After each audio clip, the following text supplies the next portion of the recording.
नए बेनामी कानून के अंतर्गत ऐसे लेन देन करने वालों को 1 से 7 वर्ष की सश्रम कैद हो सकती है और गैर कानूनी तरीके से जमा की गई राशि को जब्त किया जा सकता है।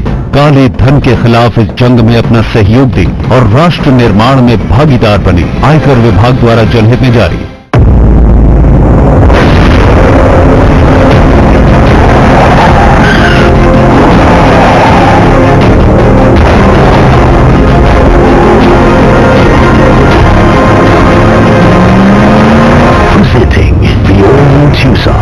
Born Dynamic.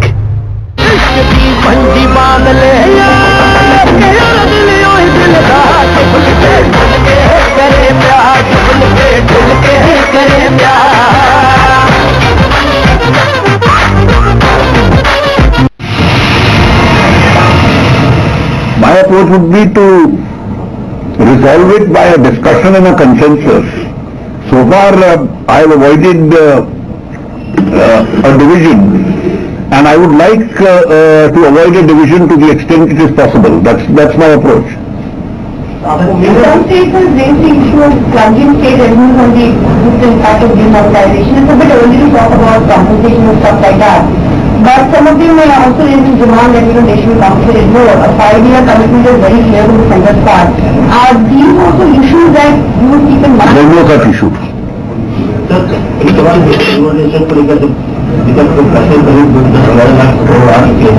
क्या आप लोग को सिस्टम के साथ ब्लैक मनी को लेकर ब्लैक मनी की बात की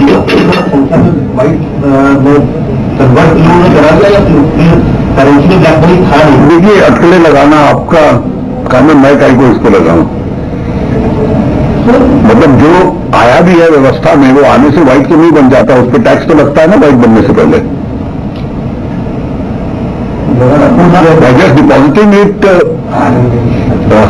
you don't avoid the responsibility of paying tax.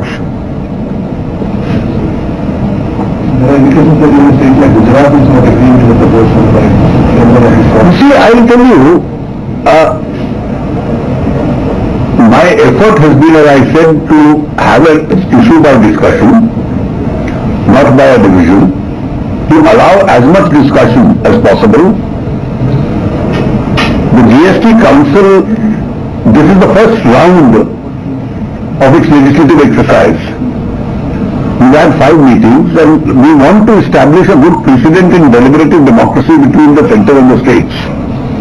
And therefore, so far we've been able to resolve most issues. There is only one critical issue left. And the second effort has been that the states and the center, since we are not going in for a division, should not be divided on party lines.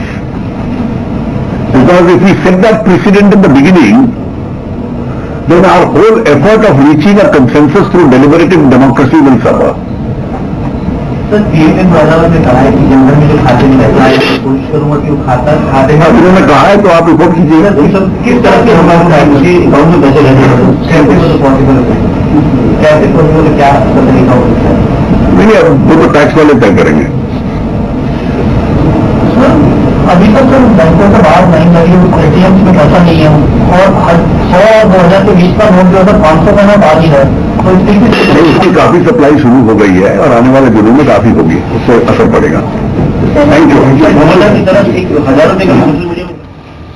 तो वित्त मंत्री media से मुखातिब होते हुए GST council की बैठक के बाद ड्यूअल कंट्रोल पर यहां पर सहमति नहीं बन सकी। अनिल खेतान जी, आपने वित्त मंत्री की पूरी बात सुनी जब मीडिया से मुखातिब हो रहे थे। ड्यूअल कंट्रोल का यहां पर मुद्दा जिस पर बात नहीं बन सकी, लेकिन उम्मीद यही है कि 11-12 दिसंबर को जो आगे बैठक होगी उस पर शायद कोई सहमति बन सके।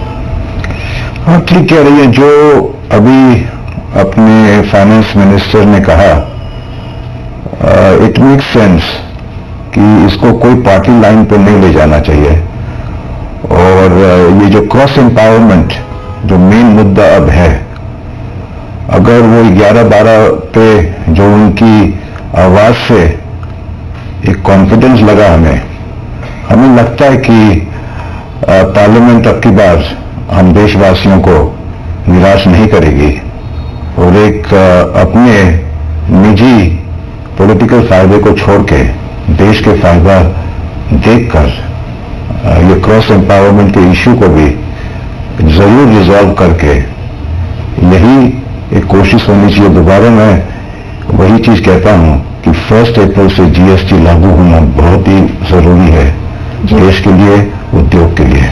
जी तो चलिए, जरूरी तो है यहाँ पर देश और उद्योग के लिए। अभी नरेंद्र जी आप क्या कहेंगे, ड्यूअल कंट्रोल जो अहम मुद्दा था, इंपॉर्टेंट एलिमेंट जीएसटी का, उस पर तो फिलहाल सहमति यहाँ पर नहीं बनी है। सर्विस टैक्स का भी मुद्दा है, राज्यों का कहना है कि उस पर भी पूरा अधिकार हमें चाहिए, केंद्र उस पर अपना अधिकार चाहता है। तो ऐसे में आपको लगता है कि आगे जो बैठक होने वाली 11-12 दिसंबर की, उस पर कोई रास्ता निकलेगा? देखिए, वित्त मंत्री ने बार बार 4 दफे डेलिब्रेटिव डेमोक्रेसी शब्द का प्रयोग का, और ये भी कहा वो डिवीजन नहीं चाहते। तो कहीं ना कहीं वो ये भी स्पष्ट कर रहे हैं कि आगे तो बढ़ना ही है, कि वो कोशिश पूरी हुई है कि सब कुछ जो है ऐसे प्रेसिडेंट्स की वहां पर परंपरा बनाई जाए जीएसटी काउंसिल में, कि जिससे कि आपस में ये क्वालिटी लाइन पे ना हो, बल्कि जीएसटी काउंसिल की भावना से उसको आगे लेके आया जाए। दूसरी बात, उन्होंने कहा कुछ वित्त मंत्री बात करना चाहते थे डिमोनेटाइजेशन को, और उन्होंने कहा वो जीएसटी काउंसिल में उस बात की इजाजत नहीं है, क्योंकि वो संविधान उस बात की इजाजत नहीं देता। लेकिन उसके बाहर उन्होंने उनसे बातचीत करी, जितने वित्त मंत्री में आए। कुल मिलाकर के वित्त मंत्री की कोशिश है कि जो भी मुद्दे हमको सुन लिया जाए, बातचीत करी जाए, और एक ऐसा माहौल बनाया जाए कि एक मत होकर के हम जो है जीएसटी को समय पर 1 अप्रैल से लागू कर सकें। साथ में उन्होंने ये कहा कि मैं I am keeping my fingers cross, है ना। लेकिन मेरा अपना मानना है कि जो मैं अगर उसको सही पढ़ पा रहा हूं कि कुल मिलाकर के मुझे लगता है कि सही दिशा में सब कुछ जा रहा है।